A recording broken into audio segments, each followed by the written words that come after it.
There is something so deeply frustrating about doing all the right things with your hair and still seeing it fall flat, separate into stringy pieces, or cling to your scalp by midday. For so many mature women, especially after 40, 50, and beyond, thinning hair is not just about appearance. It's about confidence, visibility, and how you show up in your life. Hormones shift, texture changes, and suddenly the styles and products that once worked start betraying you. Thin hair can absolutely be beautiful, soft, and full of movement, but only when you stop treating it like thick hair and start honoring what it really needs. Tonight, this video is your gentle wake-up call and your permission slip to do things differently. These 4 simple steps are designed especially for you, the woman with fine or thinning hair who wants more lift, more softness, and more ease without hours in front of the mirror. By the end, you will know exactly what to stop doing, what to start doing, and how to style your hair in a way that feels light, youthful, and completely doable in everyday life. So take a breath, let the pressure drop from your shoulders, and let's lovingly fix the way you've been styling your thin hair, together. Your cut and products may be working against you. Before you can fix the way you style your thin hair, you have to understand why it keeps collapsing, no matter how hard you try. The truth is, many mature women are fighting an invisible battle they cannot win. The wrong haircut, paired with heavy products, will always sabotage your volume, no matter how skillfully you blow dry. Modern stylists who specialize in fine and thinning hair repeatedly emphasize that shorter, shaped cuts with built-in texture create the illusion of fullness, while long, blunt, or overly layered ends tend to look stringy and flat on thin hair over 50. When the hair has no supportive structure, it simply hangs, and the more you smooth it, the thinner it appears. The first step is choosing a cut that does some of the work for you. Styles like softly layered bobs, textured pixies, or shag-inspired crops add movement and lift without relying on intense styling skills. A great cut for thin hair usually avoids very heavy, blunt, one-length ends that drag everything downward, and instead uses feathered or textured edges to create air and softness around the face. This becomes especially helpful for menopausal or postmenopausal hair, which can be more fragile and less dense than it once was. If you notice your hair looking see-through at the ends or collapsing at the crown, it may be a sign that your haircut is aging you instead of supporting you. Then there is the quiet saboteur hiding in your bathroom: your products. Heavy moisturizing shampoos, rich masks, thick oils, and strong creams might feel luxurious, but for fine or thinning hair, they often create limpness and take away precious volume.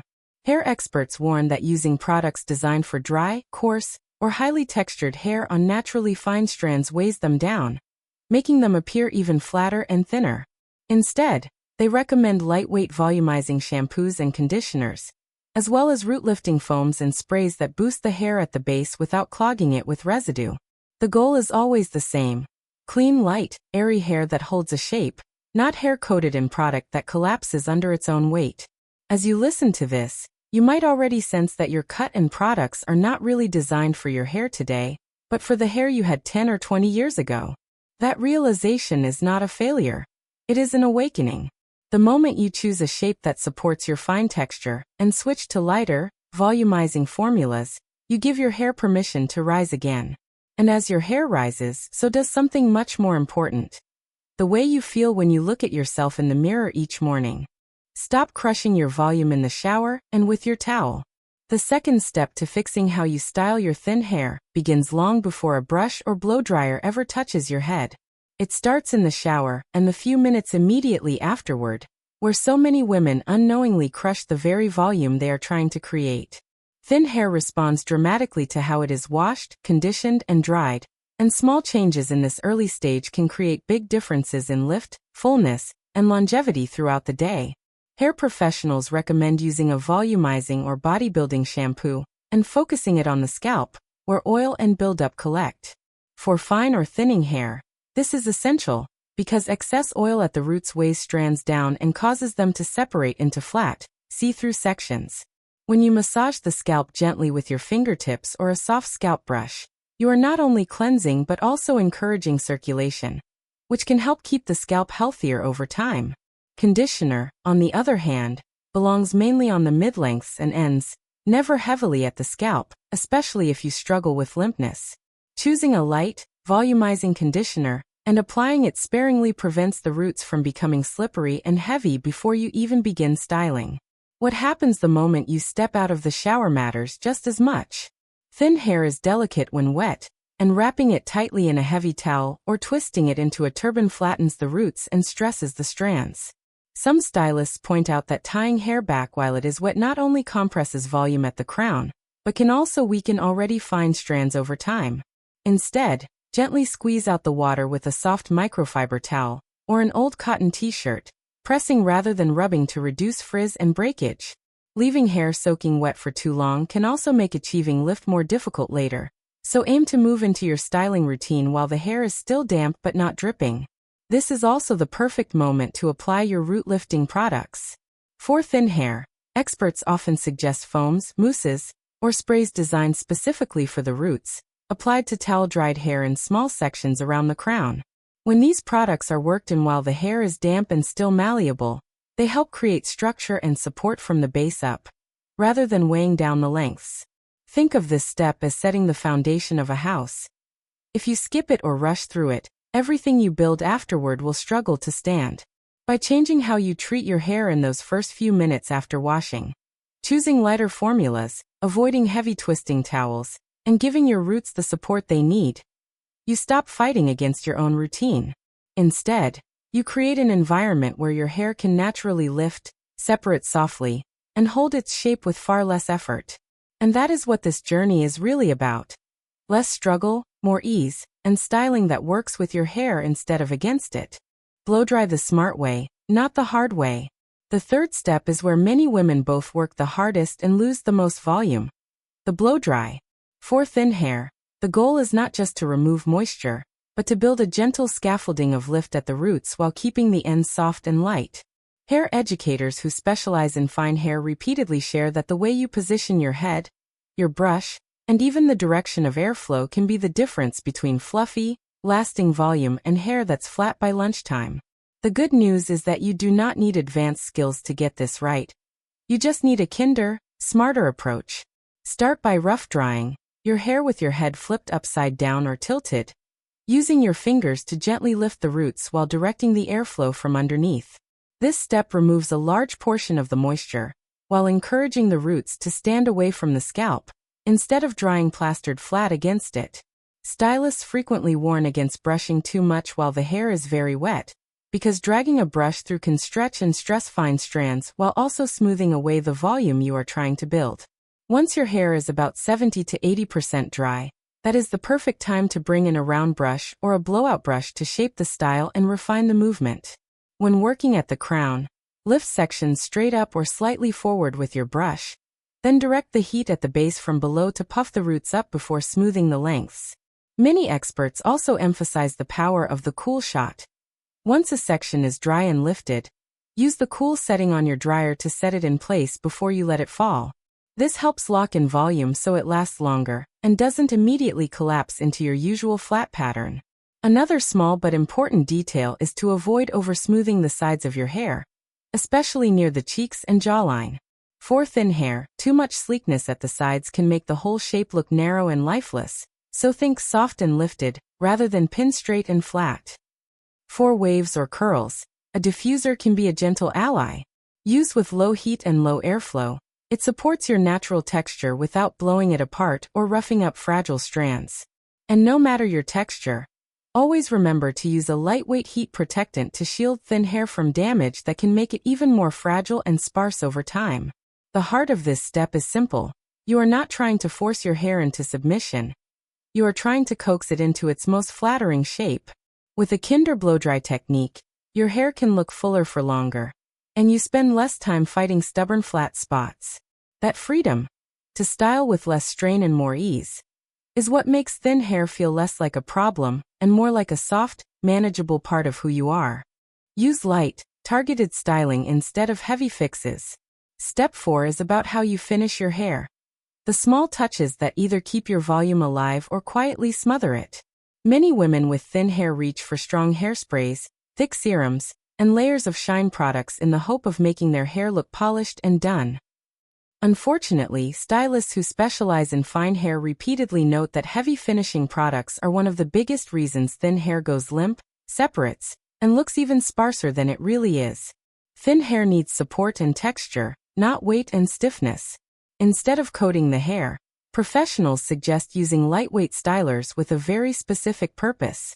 A soft hold hairspray or flexible finishing spray allows hair to move while still holding on to lift, especially at the crown and around the face. Texture sprays and dry volume sprays are also favorites for fine hair, because they add a gentle grit that helps strands cling to each other in a flattering, fluffy way rather than sliding apart into see-through sections. When using these products, applying them in light layers from a distance and building slowly is key. It is far easier to add a bit more than it is to fix hair that has been overloaded. Modern stylists also encourage styling with your hands much more than with tools once the shape is mostly dry. Using your fingers to lift, place, and softly twist sections keeps the hair from becoming overbrushed and too smooth, which is a common culprit behind flat, lifeless looks on thin hair. A tiny amount of lightweight wax or paste can be rubbed between your fingertips and tapped onto the very ends or specific pieces around the fringe to create gentle definition without greasing the roots. For women with very visible thin spots, hair fibers can be a surprisingly natural option for adding the illusion of density along the part or crown when used sparingly. Sometimes the biggest change is not a product at all, but a simple shift in how you part your hair. Hair experts point out that switching your part to the opposite side, or creating a slightly zigzag or messy part can instantly lift flattened follicles and give you fresh root volume in seconds. This trick is especially effective when your hair has memory from being parted the same way for years. A new direction creates an immediate little puff of lift that makes the whole style look more alive. What this step really asks of you is gentleness and intention. Every product and touch should have a purpose: to keep your hair light, lifted, and softly defined. When you stop chasing perfection and instead aim for natural, touchable movement, your thin hair starts to look less like something to hide, and more like something you can work with calmly, day after day. Choose everyday habits that protect your fine hair. The final step is quieter and more long-term, but it may be the most powerful of all. Changing the small daily habits that slowly weaken thin hair and make styling feel like an uphill climb. Many women with fine or thinning hair are unknowingly repeating choices that rough up the cuticle, strain the follicles, and slowly make their hair look even more fragile over time. Hair professionals routinely highlight a handful of avoidable mistakes: overbleaching, excessive heat, harsh brushing, and constant tight styles that contribute to breakage and thinner-looking lengths. The goal here is not perfection, but protection. Bleach and very strong lightening processes are particularly harsh on already fine hair. Colorists note that repeatedly bleaching thin strands can make them appear even finer, more brittle, and more prone to snapping, which reduces overall density and fullness.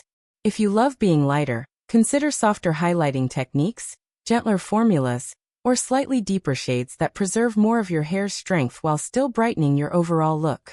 Similarly, turning the heat way up on flat irons and curling irons to chase a perfectly sleek finish often works against thin hair, destroying natural texture that could have been used to build soft volume. Lower heat settings, fewer passes, and heat protectants are simple adjustments that protect what you have. Daily styling habits also play a quiet role. Pulling your hair into tight ponytails, buns, or clips in the same spot day after day can put strain on already delicate follicles and emphasize thinning at the hairline or crown. Choosing looser, softer updos or varying your style from day to day eases that constant tension. Gentle brushing with a soft brush and avoiding aggressive tugging, especially when the hair is wet, helps prevent unnecessary breakage that can make ends look wispy and uneven.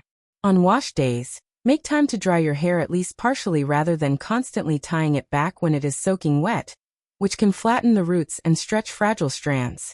Finally, remember that a few supportive styling choices can dramatically shift how your hair looks, even if the density doesn't change overnight. Hair experts often recommend choosing cuts and daily styles that incorporate layers, texture, and light movement to disguise any thin areas and keep the overall silhouette soft and full. A thoughtful fringe, a little lift at the crown, and some gentle face framing softness can redirect the eye and create an overall impression of health and vitality. This last step is less about a single dramatic transformation, and more about building a relationship with your hair that is patient, respectful, and kind. Every time you choose a gentler tool, a lighter product, or a softer style, you are telling your hair, and yourself, that you are worth the care it takes to feel good in your own skin. Over weeks and months, those small decisions add up to hair that looks and feels more resilient, and to a woman who feels just a little more at home in her reflection. Final thoughts. Thin hair does not mean you have less beauty, less presence, or less right to feel radiant when you step out the door. It simply asks for a different kind of care, a little lighter, a little kinder, and a lot more in tune with the woman you are today. With the right cut, gentle washing habits, smart blow drying, and softer everyday choices, your hair can look fuller, softer, and more alive without feeling overworked or overstyled. As you start to treat your fine hair as something precious instead of something problematic, you may notice that styling becomes less of a battle and more of a quiet daily ritual of self-respect. If you found this video helpful, don't forget to subscribe to Timeless Wisdom Path.